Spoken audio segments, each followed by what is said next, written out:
Traveling the Vortex.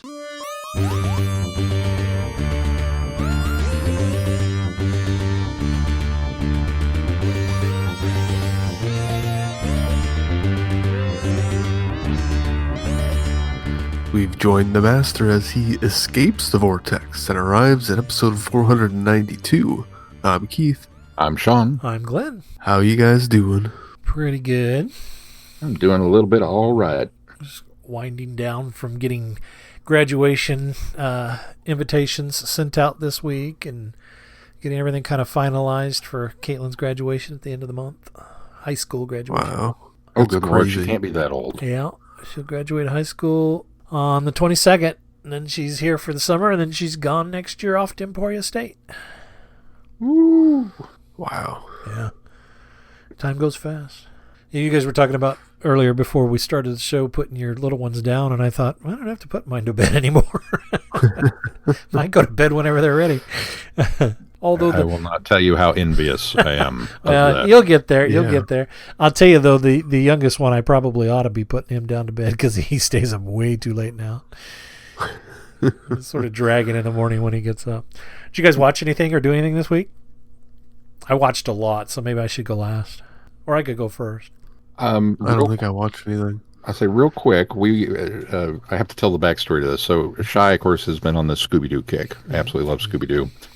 And in the Happy Halloween Scooby-Doo that they released last year, there's a big Halloween parade, and it features guest stars. Dr. Crane, Scarecrow, is actually in it, so they've tied it into the Batman universe. And Bill Nye the Science Guy. And Elvira. Elvira is the parade grandmaster. Or grandmistress, I guess would be the correct terminology for her. And she, of course, she introduces herself with, hey, it's that the classy lassie with the sassy chassis, which I got a chuckle out of. And Shai just fell in love with her. She thinks Elvira is the coolest character, like, ever, right? Yeah.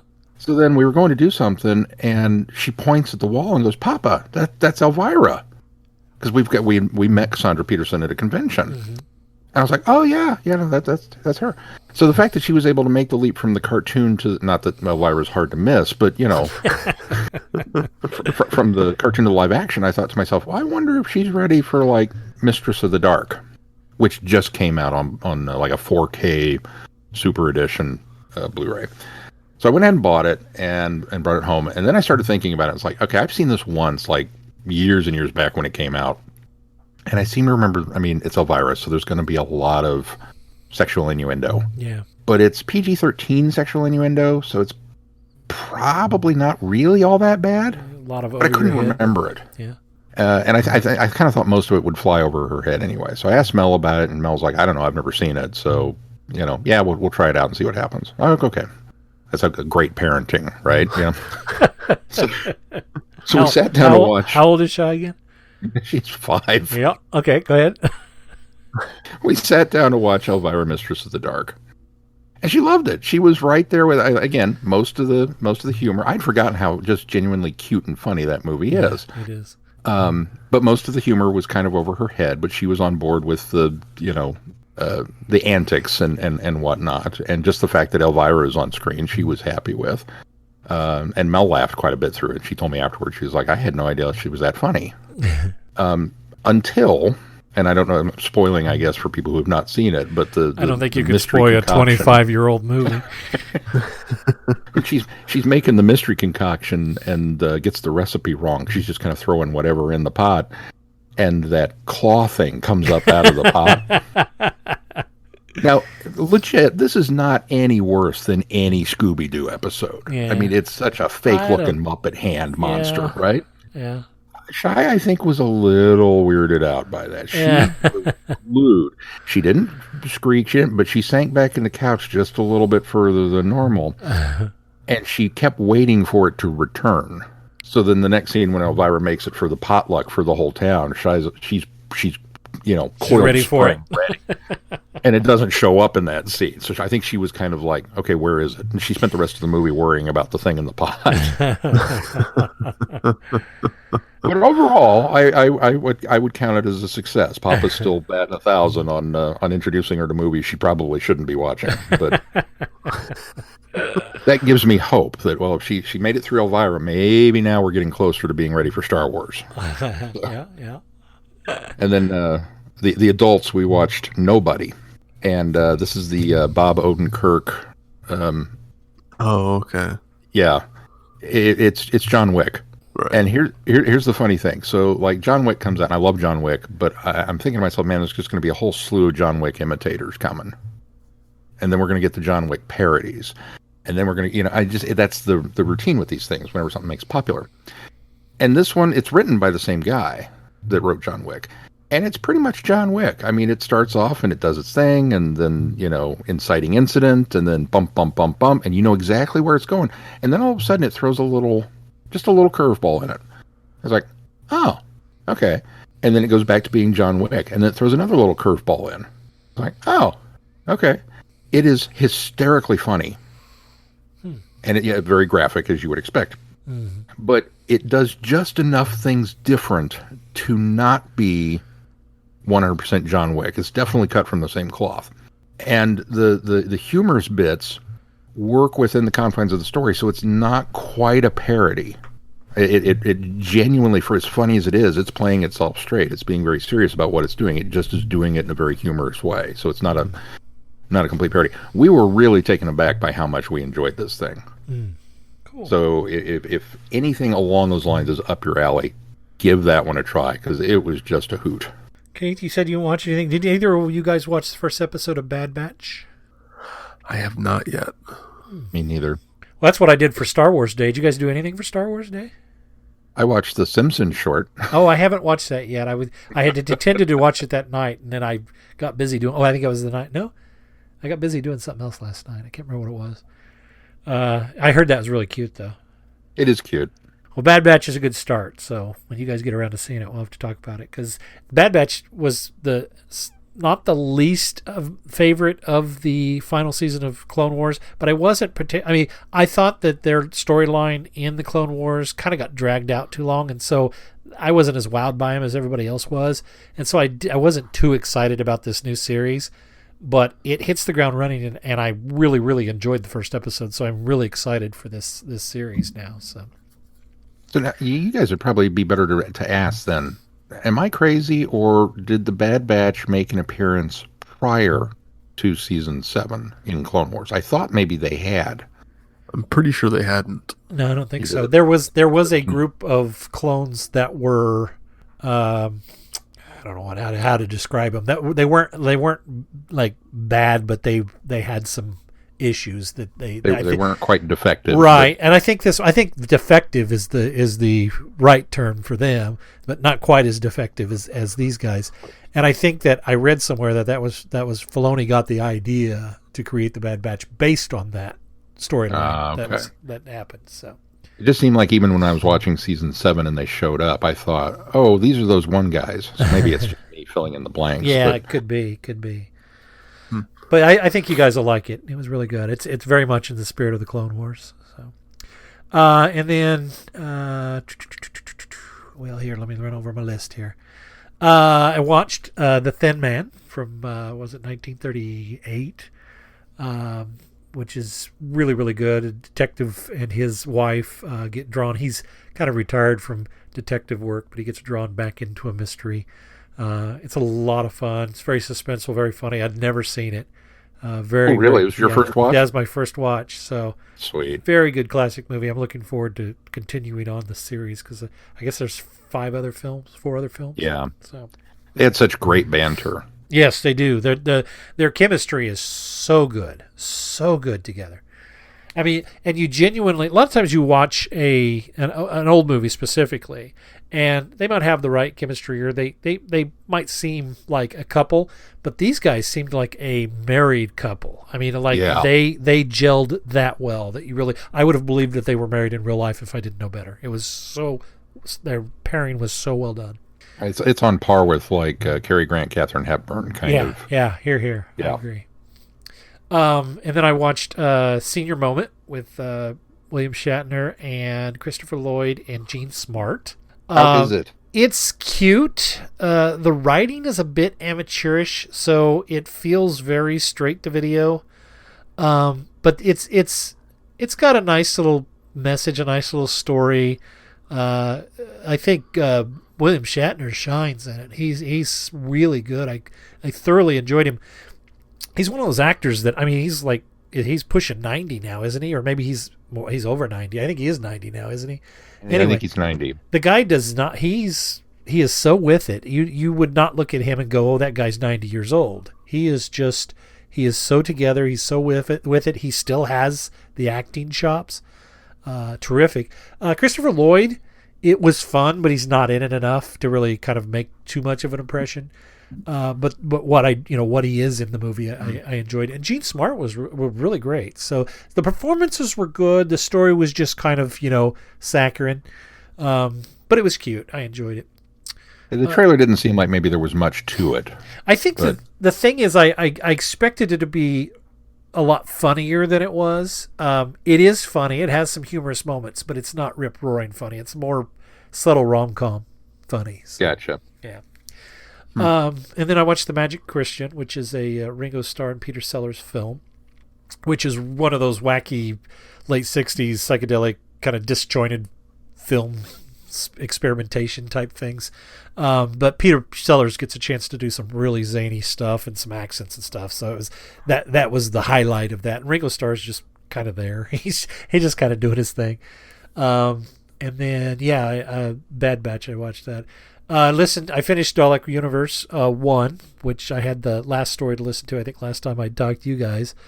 Finished it up, satisfactory ending on that, while leaving you hanging for the next series that's coming out, the next Dalek Universe series that'll follow behind in a few months. And then I played the Doctor Who mobile game, Lonely Assassins. Have you guys got a chance to play that yet? Ooh, no, I have not. It is a lot of fun. This is the one that's the found phone game, where Osgood starts contact you become a character in the game, in the story, and she contacts you because you have found this phone, and she needs information on the disappearance of this guy whose phone you have. And so you're led through a series of things that you have to do, and you kind of have to. The game becomes almost like it's your mobile device. So you'll have like a section where texts are, a section where there's emails, those kind of things, and you have to go through and find different clues.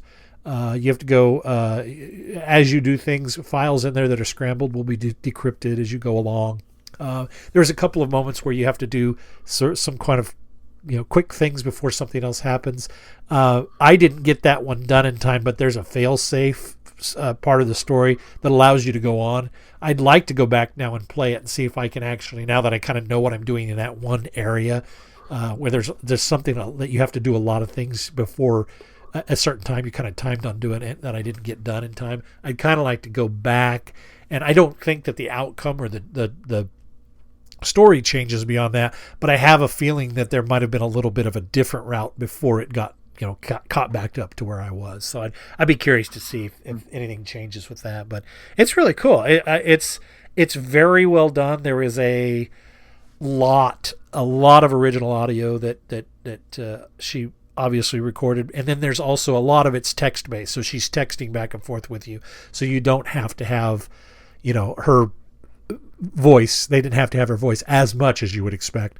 There's some video elements of it that she is actually in that still work within the confines of the style of game it is, because you're actually watching like a live video sync as it's happening at one point, and she's involved. So it's pretty cool. I really, really enjoyed it. It's I think it's only $5 or something to download. I pre-ordered it a long time ago, so I can't remember what I paid for it. But I think it's either between $5 and $6 or $7. Not bad, and totally worth it. Totally worth it.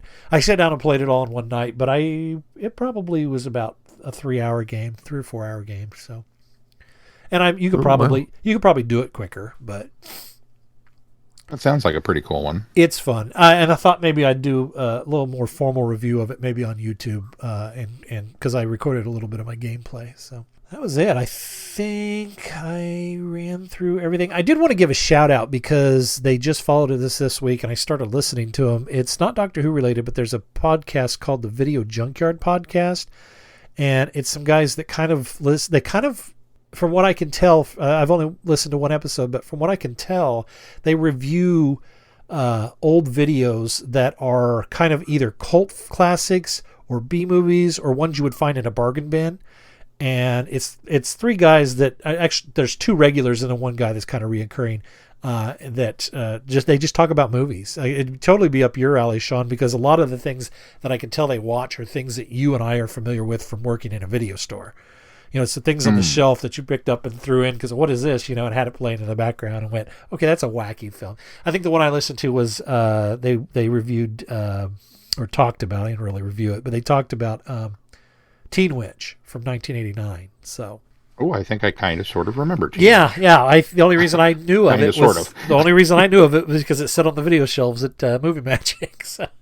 I don't think I ever watched it all the way through, but.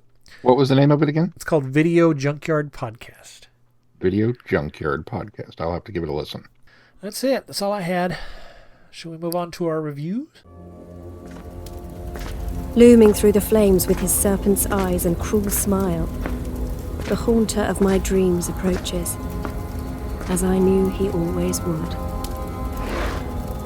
My poor dear child, you really should never have meddled with things you don't understand.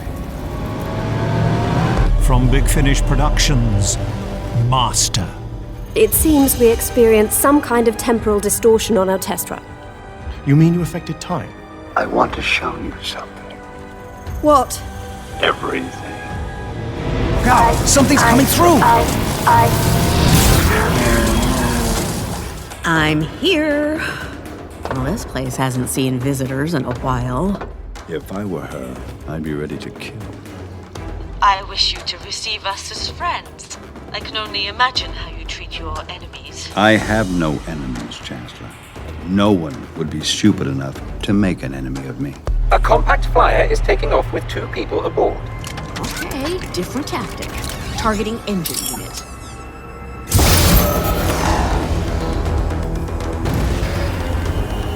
Target prosecuted. No fatality. Flyer descending at a 22-degree angle, 46 meters per second. Chance of survival, 82%. Don't blind me with science, Artie. Power output at 4%.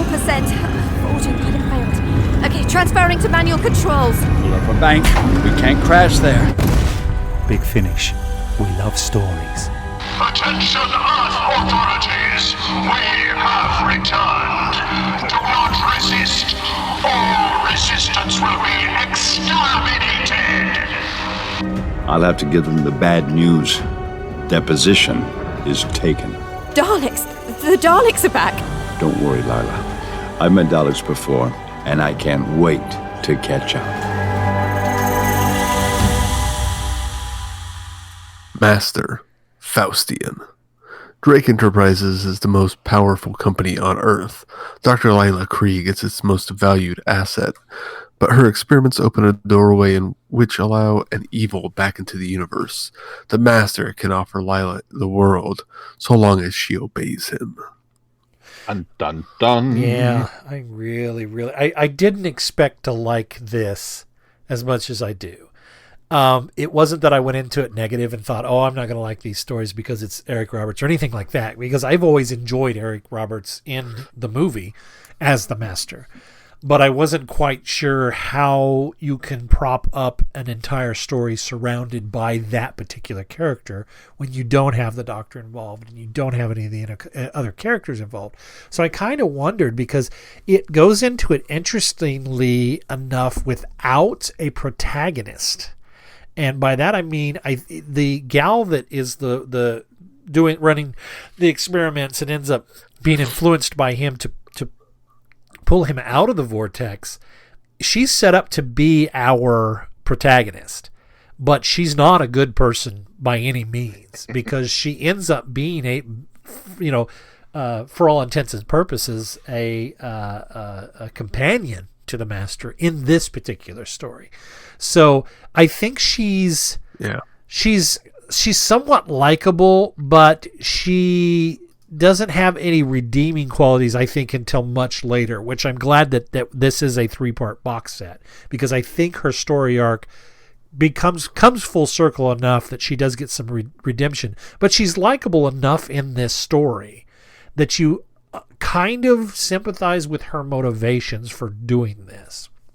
I agree. I was totally not for sure where Lila was, what side of the heroes that her bread and butter was on, if that makes sense. Yeah. And it's totally fine, with, we're an evil character. Okay, I can get behind that. I don't necessarily need a goody two shoes, as it were. But having her be the audience surrogate for what's going on, it seemed like an interesting. Is this going to work? And are we going to be playing the waiting game of how long before the Master turns on her? Right. Or is she going to wind up being the actual companion? Right. So there were a lot of interesting twists and turns to that could have gone either way, I think. Yeah. Well, and overall, I mean, the box set does a nice job of not stepping over that line of making the Master the hero. Yes, absolutely. Or making him sympathetic even at all. Yeah. Like most stories that puts the villain as front and center wants to do. So they do a good job of still telling a compelling story without having a character that you're supposed to root for. Right. And I think that's why kind of in the back of your head, she is likable enough to still say, okay, she is our protagonist, even though she's not. She is following him. She is helping him because they have set the Master up not to be the protagonist in this story, even though, as you said, he's front and center. So I think that's why it works on a certain level. And especially in this first story, she's motivated. She has these ambitions and these ideas that she wants to see fulfilled. Right. And you can't really fault her for that. And right now, you don't see those features or her goal as necessarily being evil. It's just a goal she has and a dream she wants to fulfill. And the Master, once he starts becoming involved, you can see him as a means to an end. How she can continue and learn more and keep pushing Project Yellow Brick and allow her to complete her goal. And she's just using kind of the Master as a tool to go that way until it reaches kind of the end of the story where he is able to assert more dominance over her. Yeah. Well, and it also helps that Magnus Drake, her original boss, is a bad guy as well. You don't have any sympathies for him whatsoever because he's not a likable guy. He's doing, malicious things as well. And so you already don't have any sympathy for him or his, henchwoman that's, over her. So. Yeah. Which, I don't, was it just me? Was anybody else slightly confused right off the bat with Karen Travers? Maybe we spent way too much time in the Lethbridge Stewart universe, but I was expecting to know this woman. No, yeah. I Catherine Travers. Yeah, or Catherine Travers. That should be, I don't know. I feel like Doctor Who companions should become favored nation status. Once a character's name has been used, it's off limits. You can't do it for anything else. And I know, there's a lot of those. Yeah, no, I don't care. But I was kind of surprised, and that's the fun thing with Lila, is that she starts off, and she's actually a very likable character. Because everybody else around her is so smarmy and not likable, that you're kind of on board with her. And when she goes into the board meeting, is all like, "Oh, are you upset over blah blah blah?" Well, we can put that Rogue Division. We can put that on coffee mugs, and it's just like, I like her. She's got spunk. This is cool.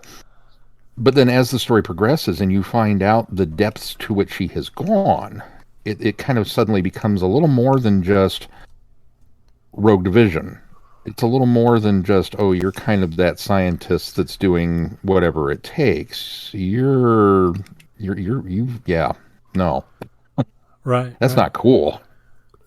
Well, and going back a little bit to Catherine Travers, considering that this story is set post Dalek invasion Earth, from the first Doctor Dalek invasion Earth, I also kind of assumed, well, this could be an actual descendant of Yeah. the Travers line. That's true. I wondered that too, and since it wasn't brought up, it was kind of just left to our imaginations as to whether or not that's actually a thing. Well, that's what I sort of wondered, if maybe that was an unspoken thing by the writer of this, is that, well, I use this, and then if people tie that together in their head, all the better.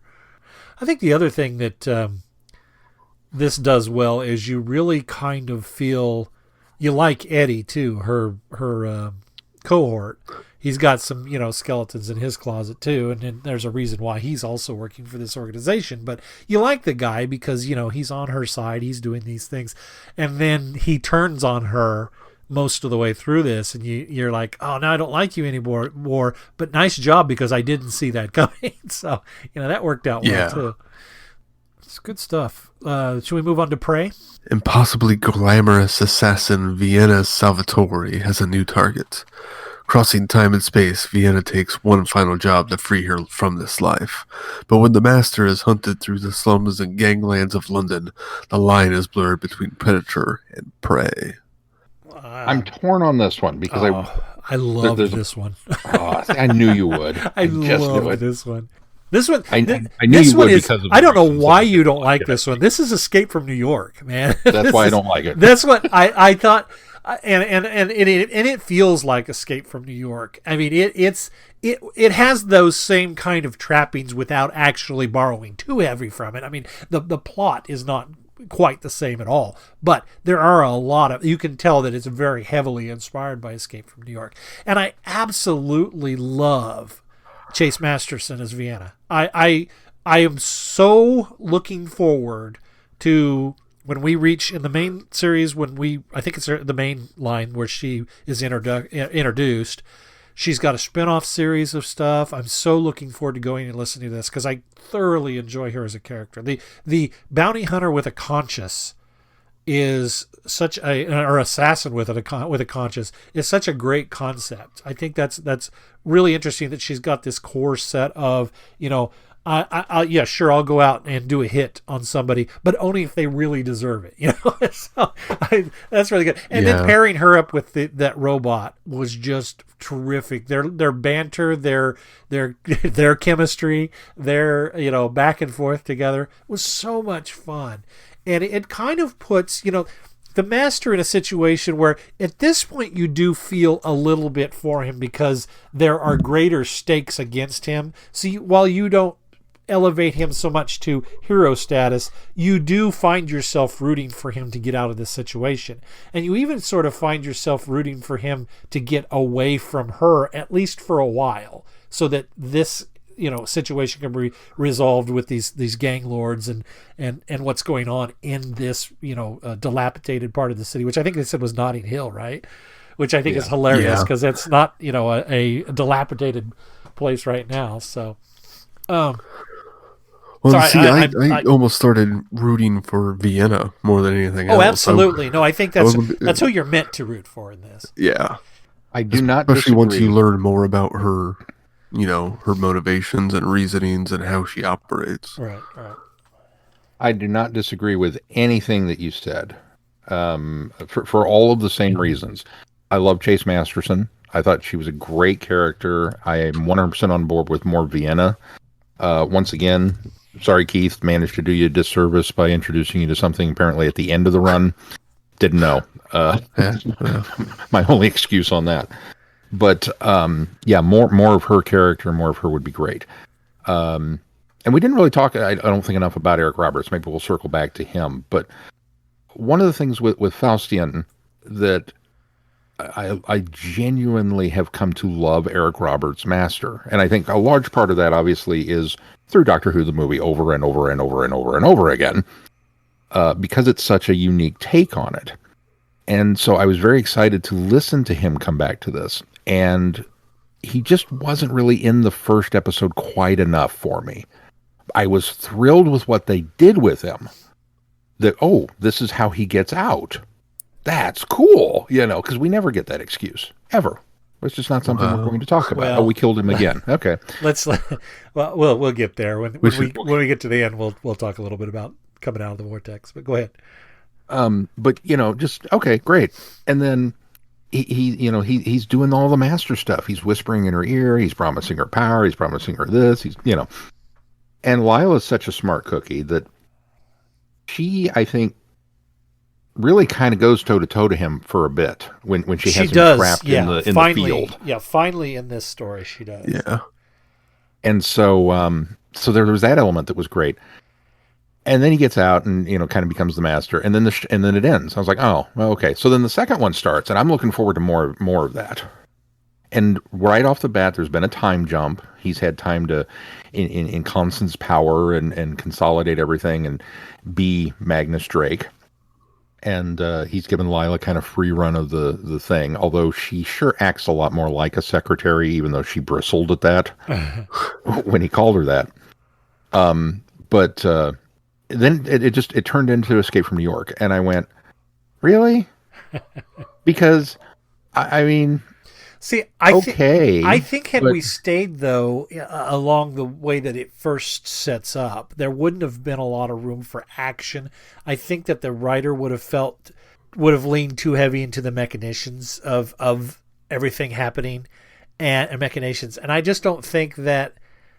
And while I think that is very much the Master's MO, I think we needed something to pull him out of that office setting and give him put him in peril in such a way that he was going to have to escape. And as I said, give us something to allow us to root for him, at least in the very core of this particular story.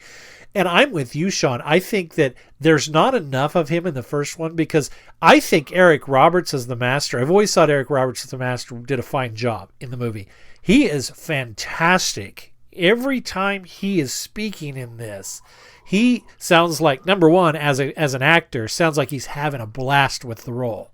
And number two, he puts everything into it. It's not that, I think probably we're tainted by all of these behind the scenes stories about Eric Roberts and how, Hollywood star was too good for, lowly Doctor Who and that kind of stuff and all, putting people off for so many years. And it's so refreshing to hear him come into this role and pick it up and have a lot of fun with it, put every ounce of himself into it, and really mold this version of the Master even more than he was able to do in the movie. And he is just a joy to listen to. He is a joy to hate, this character, because he does it so good, and he does it with so much passion and just evil and smarminess. And I love that. It's exactly what the Master needs to be. And despite the fact that he's bringing an American slant to it, he's still nailing that character, even in that way. And I think it's terrific. And I agree. I think that there wasn't enough of him in the first one, but this one, I think, utilizes him pretty well. Yes and no. Once again, I don't disagree with you. I'm 100% on board with everything you just said. In fact, it's interesting because there's a special features at the end of the thing, and he kind of makes the comment about wanting to not play up the Master quite as much as in the movie. That they wanted to, he wanted to make him a little more grounded and not be as campy. And yet when I listen to this, I almost get the sense that he's still up there at the ceiling somewhere because he's having so much fun. In fact, he reminded me quite a bit of who's the bad guy in Superman 3? Robert Vaughn? Yeah. He reminded me of Robert Vaughn in that kind of just having so much fun, being so over the top evil, that he was just a joy to listen to.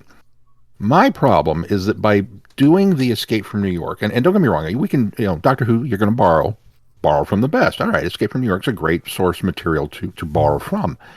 And in the confines of this story, with it being post-Dalek invasion Earth, okay, that's a logical, they haven't quite got there. Different areas have fallen apart. I'm on board with that. I think it's much more interesting for a hero to be put in that situation. If the Doctor and companion had fallen into that, the stakes are so much higher because they have to work around not only not being captured, not only not being killed and eaten, they have to get out and they have to do it without hurting people. And here we have the Master who, well, I kind of, even though he didn't have any weapons and was kind of helpless, okay, that's an interesting slant, but he's too resourceful for me to really believe at any point in time that he's in danger because he's just going to start killing people with his bare hands at some point to get out. Yeah. And here's the problem with putting a hero like the Doctor in this sort of situation is then it becomes not the Doctor trying to get out, the Doctor trying to fix everything. Right. Agreed. Right. Because it is the Earth and it is this society, so he's going to try to bring it back up to the status of what it should be as opposed to how it's fallen down. And the Master doesn't care about that. He just wants to live. And the story gives us another more heroic person to sort of root for with Vienna because she finds herself almost in the same situation as well. She has to get out of this as well. She's a little more bombastic about it, and she's able to be a little more bombastic about it because she's armed, but armed with an explosive robot. But it does give us that, and I think that I agree with Keith. I think the Doctor in this situation would have been the Doctor trying to fix it and not escape. Putting the Master in it, who has to be very resourceful with his thinking and the way that he's manipulating his way out of this or talking his way out of it, and then Vienna having to kind of muscle her way out of this situation. I think it works, and I think that both of those characters are two characters that you can still sort of root for, but they have the means and the ability to be put in this situation and not compromise any sort of character or morals or core character of them. So that's why I think it works. Well, and yes to Vienna, she is much more of a sympathetic character for us to follow along with. The fact that she's an assassin and has a killer robot is kind of like, well, okay, you're running low on ammo, but the deck is still kind of stacked in your favor, because I firmly believe that even with her, I'm not going to take out a contract unless I know for sure this is somebody worth killing. But if her own life is in danger, I have no doubt that Vienna's going to pop somebody. Absolutely, and I don't think or whatever. I don't think she makes it. I don't think she makes a secret of that. I think it's in self-defense or survival. I think anybody's going to do that, but. So you can't fault her. The dynamic for me it just changes the dynamic for me of the character interactions within this danger zone. Yeah, I agree. I'm not worried about the Master. I'm not worried about Vienna. I'm not worried about the robot. I am worried about Lila.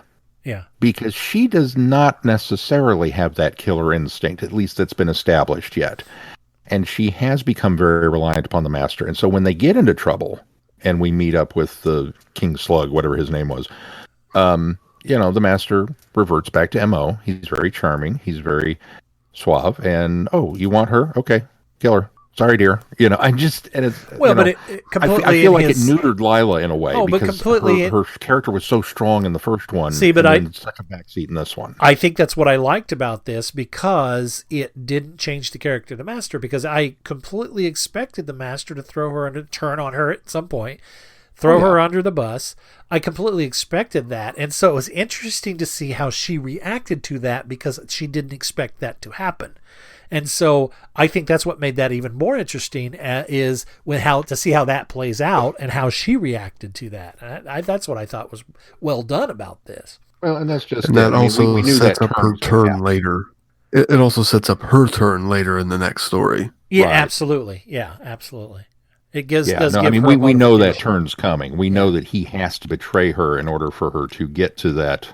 Oh, maybe you were not the person that I thought you were, or that we knew that had to come there. I just wish it hadn't maybe happened so soon in the box set, that we'd gotten it, a little later in the run, or that she'd be given a little more evidence of things that were to come. But again, that's just me. I just feel like Escape from New York was kind of like, okay. I don't know. I think we've been talking a lot over each other. What are your thoughts on it? I think that I'll just say one more time. I think that term comes in the right spot because the next story we have to focus on, another thing's brought into play, which I kind of disagree with, but we have to focus on other things. And so I think the motivation, or the turning and giving her the motivation to do what she does later, I think needed to happen this early, because a lot has to happen to finish this stuff up. But we'll get there. Go ahead, Keith. I'm sorry. Well, I've agreed with most of what Glenn said. The only thing that I kind of bumped on was the trolls in the sewers. I didn't really care for that part. I thought that was a little bit too big of a stretch and a little too much liberty taken with kind of what we know of post-Dalek invasion Earth. Other than that, I had a lot of fun with the story and thought it was a fun jaunt. Yeah. All right, well, let's move on to Vengeance. The Daleks are returning. Their plan, long in the making, is complete. Earth will be theirs once more. But someone stands against them. Someone with its own reasons for revenge. And Vienna and Lila are caught in the crossfire, because the Earth's greatest hope against the Daleks lies with the Master. Bum, bum, bum.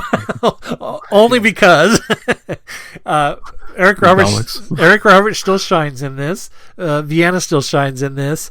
And the Daleks show back up. And I think with good reason. You could have easily said, oh, come on. It seems like everything that they've been doing this last year has had the Daleks in it. But it works for this, especially because of because it's so recent since the invasion. And from invasion of the Daleks, and because of the Master's history with the Daleks, and the fact that there's this prosecutor that is chasing him down because he was able to escape his fate during his trial. So I like that. It worked really well. That was once they kind of introduced the litigator, and you kind of connected the idea that, oh, this is the Dalek that put him on trial and was supposed to execute him, and he escapes. I wanted more of the two of them, or just more diving into, okay, how did all of that come into play, et cetera, and I didn't feel like I got enough of it. Well, that's because unfortunately we decide to pull a random thing out of the hat with Magnus Drake showing back up after he had now they explain why, but after he had been completely mutilated and eaten by the sharks in that tank in the first story. I thought, okay, how are they going to do this? I should have known better. I should have known, oh well, of course clones, but I thought, how are we going to do this? And his presence in this, while I think it works for the story, and it works for maybe sort of a way to have a reason for the Daleks to come back, it just felt like it got in the way of, as you were saying, Keith, more of that interaction between the Master and the litigator. I think we could have had more of that. The showdown between them could have been better. I think that, unfortunately, the Magnus Drake's device gets in the way a little bit of that. Yeah. 100% agree. My initial thought was, oh, there's a big ship coming in. I was like, oh, okay. And then we go to the break and we come back to this one and it's Daleks. And I was just like, really? And you guys know me. I don't dig on the Daleks quite as much as Glenn does, but I don't hate them by any stretch. I am so tired of Dalek stories. Man, really? There's so much going on. And then I stopped and I thought, oh, but wait a minute. This does give the Master a chance at revenge. Okay, I can get on board with that. And then we introduce the litigator, and it's like, oh, ooh, this is going to be good. And it wasn't. It just kind of laid there. We didn't get near enough of the litigator Master face. I mean, the Master running around with a giant ray gun and drones and defense shields, and yes, all of that's fantastic. Absolutely. He can take pot shots at the Daleks all day long, and I'll be happy with that. But we didn't get enough of them together. I sort of kept waiting for the other shoe to drop, though, and the Daleks, they use that device that's been used before, where the Dalekadium armor would start to adapt to the device that's being used on them, any sort of armaments that's being used against them, it adapts and then is able to absorb or, basically thwart those. I was waiting for that to happen, and it never does. And I kind of wish that there had been something introduced, but I can't remember if there was something specific about this laser that I could kind of hand wave away and go, okay, well, we couldn't do it because of this, but I can't remember what it might have been. I don't think there was. I don't think there was anything that was mentioned. And like you, I kind of kept waiting for that shoe to drop because, as the Daleks we've seen over and over again, anytime there's something new, they just kind of roll back into their ship and go, okay, figure it out. Well, we're gonna overcome this. But we never quite got there. And so there wasn't enough of the Dalek and the Arbitrator. And then Magnus Drake shows back up. And it's like, okay, well, that's an interesting twist. I didn't see it coming. Totally not necessary. It added yet another character to an already stuffed story. Yeah. Because we still haven't resolved anything with Lila. We still haven't resolved anything with Vienna. The shifting contracts now, that the litigator takes over her contract and then Drake takes it back over, and back and forth with that. It's like, it's just, I didn't sign on to this assassin to listen to you guys negotiate terms. I want to see her kill somebody, or at least attempt to.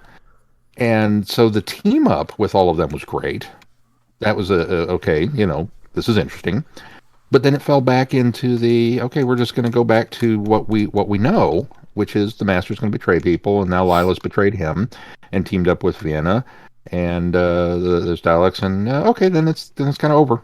And I was just like, it just felt like such a wasted, I don't want to say wasted, just such a missed opportunity. Right. To do more with this. With such a great setup, such a great beginning, and really just kind of, I'm sorry, a mediocre middle. Yeah. And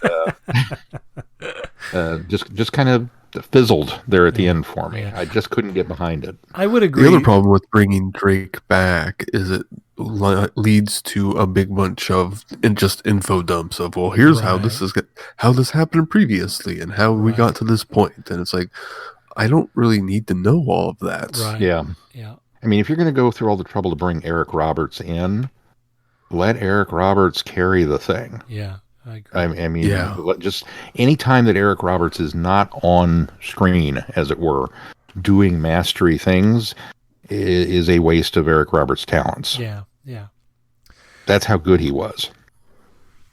And I think also that I think it needed to be Lila that was the cause of the Master going back into the Vortex. I think that needed to happen because it brings the story full circle.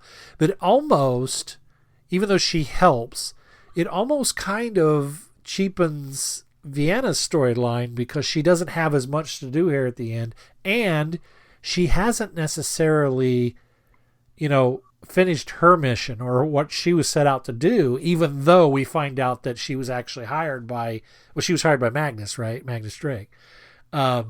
So it just he was the that's right. For yeah, the you're arbitrator. Right. Yeah, exactly. Because their litigator. Yeah, because the litigator was the one that actually was behind all of this. But it almost feels like her story in this isn't finalized enough, and so I think that we had to sacrifice that with the ending. But again, I think Lila, it was necessary for her to be the one that ends up sending him back into the Vortex.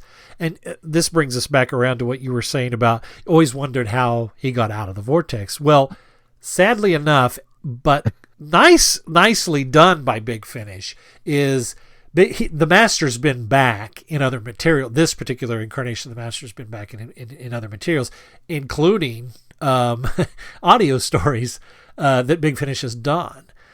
He returns in Masterful, which is that anthology special release that came out earlier in the year. I don't know when that's set, so that might have not have been a problem. But he's definitely in Ravenous, which is one of the Eighth Doctor storylines, and that does take place prior to this. I believe he's also in one of the River Song. He's in Adari the River Song, yeah. And that one definitely takes place before this. So, but what I think Big Finish has craftedly done here is I think each time that they utilize this Master, they pluck him out of the Vortex and then they tucking back in there for later. And what that does is, no matter where you come on board and listen to these stories, as you alluded to at the beginning of this, you could come to this story without having heard the other stuff and thought, oh, that makes sense that he came from out of the vortex, and that's kind of how he got plucked out of there. And it works on that level. And to kind of tucking back in there each time, anywhere you come in and he comes out, it makes sense because he's just being trapped in the vortex every time. I think, if I remember what I was reading right, Ravenous explains a little better where he is released from the Eye of Harmony and put into and ends up ejected into the vortex. I think it does a little better job of definitively saying this is how he escaped.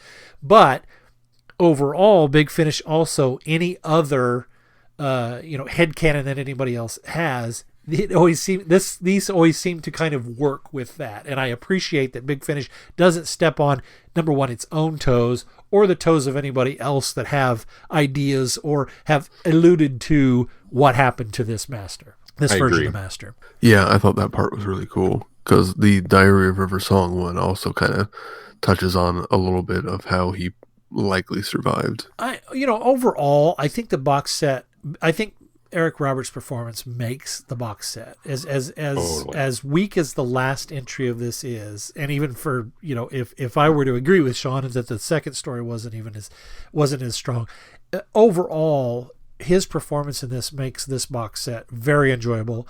I think Chase Masterson as Vienna also makes it a win. It makes the whole set be high marks, just her inclusion in the last two stories. And even Lila, the gal that played Lila, I really enjoyed her as well. I think, I don't think she gets as much to do early on because she is fumbling around being the master's lackey, for lack of a better word. And so I don't think she gets enough to do to us really kind of understand her character, but I think we get enough of her motivations, and the actress does a terrific job. That those three elements of it, and then for me, two very strong stories and one kind of middle of the road story, make it totally worth the set. I thoroughly enjoyed the entire box set. There are ups and downs throughout it, but that's going to tend to be with any of the box sets. And I enjoyed the characters and the acting in it enough that while I would enjoy a follow-up box set, I'd be a little disappointed that probably Lila or Vienna wouldn't be in it, because I like the characters enough that I would want to kind of see them deal with the master again. But if there is another box set for Eric Roberts' Master, I would pick it up and listen to it right away. Yeah, absolutely. Yeah, and just to be clear, I don't want to give the impression that I did not like this, because I did. I had such a great time. Again, largely for the same reasons that Glenn has pointed out, is that Eric Roberts is phenomenal. Chase Masterson is fantastic. The gal that played Lila really crafted somebody, and I think that's probably where I'm most upset, is just the fact that Lila was such an interesting person. Once you gave me that backstory of her and where she was willing to go to see her dreams come true in the first one, with this desire to, this Project Yellow Book. And she was that resourceful and, willing to turn on people and cover things up or have things covered up for her. Where do we go from here? And what does this kind of individual do when paired with somebody as evil as the master, who kind of has those same goals? That to me was the bread and butter of the box set, and that's where I feel like we really unfortunately kind of left off. So that's where my frustration comes from. But everything else was just so much fun, and so great to listen to. I did like the fact also that Big Finish doesn't step on the toes of other stories before by mentioning the Death Worm Morphant, which is what that thing is that allowed him to escape death. We see that thing ooze, out of the thing, and that's actually addressed in the Eight Doctors, which I think I reviewed that book years and years ago on the show. But that was one of the things that I liked about the book, was the fact that it gave an explanation for why or how he set up to do that before his trial and execution. And so them to verbally acknowledge that in this story, well, kudos to Big Finish for saying, not only are we adhering to quote unquote canon or continuity within the TV series or within the movie, we're also acknowledging that there's this wealth of other materials out there that, and I think they've done this before, but this was one of the ones that jumped out at me. It was like, oh yeah, we're definitely going to name drop that as it was presented when it was set up. So I thought that was neat. Yeah, it made me wonder because it's such a drop line when the litigator says it. It made me wonder, okay, there's some history there that I need to go investigate, because I've not heard that term before. Yeah, the Eight Doctors. It's the first Eighth Doctor adventure during the Wilderness years. So cool. Well, Sean, what do we got coming up on the schedule? Well, coming up on the schedule, we have a couple of fun things. Starting with, if you follow us on Facebook or Twitter, you probably saw a little blurb about how to win a book. Get your hands on a copy of Sarah Jane Smith, Roving Reporter. This is courtesy of our friends over at Pencil Tip Publishing, and let me tell you guys, we are going to be reviewing this in 2 weeks, and you should be very, very excited. This is I have it in my hands now. This is 300 pages of awesome. Yeah. Okay?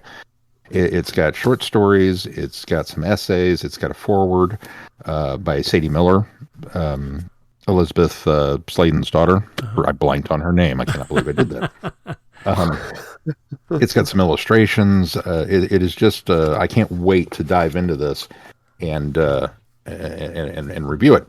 And if you would like to have a copy, they were kind enough to send us one to give away. So here's how we're going to do it. You can reach out to us through any of our means. We're on Twitter. You can message us on Facebook or in the viewers or listeners forum, or send us an email to feedback@travelingthevortex.com and tell us your favorite Sarah Jane memory. She's everybody's favorite companion. I'm just going to use that as a blanket term. But what is your favorite? Not necessarily your favorite story. I mean, you can tell us that too. It's not like we're not going to be interested in reading that. But what's your favorite Sarah Jane moment? What's your favorite memory of Sarah Jane, the companion? Just how all the years of awesome that she gave us, and then hashtag it with SJS Book Giveaway. And then what we will do is we will take. You have 1 week to do this now, until our next show. You have 2 weeks to do it, because we'll be doing Fury next. Fury right, but what we'll do is we'll draw some. Oh, I see. Yeah, the next week. Yeah, you're right. Gotcha. Next week when we review Fury from the Deep, and then rush the book out to them so that hopefully they will have it for when we review the book the following week. Yeah, sorry about that. So you've got roughly a week to get that information into us, and we will remind everybody on social media as well. So if you didn't listen to us, even though I told you to listen to us, we'll give you another chance. But looking forward to it immensely.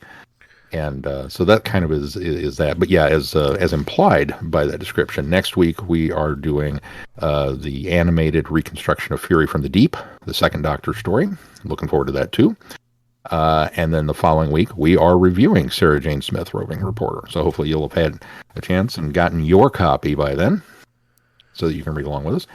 And then 2 weeks in a row we return to Time Lord Victorious. We're going to cover the final audio adventures that came out, Echoes of Extinction, and then we'll kind of give the piecemeal mop up with any of the things that are left over, and our overall thoughts on that story arc. Yeah. So good stuff coming up. And I do want to mention, a few months out we'll be revisiting another Lost in Time. In fact, if all things go well, we'll be recording this on my birthday, June 21st. But we want to know what you think we should do next for our next Lost in Time episode.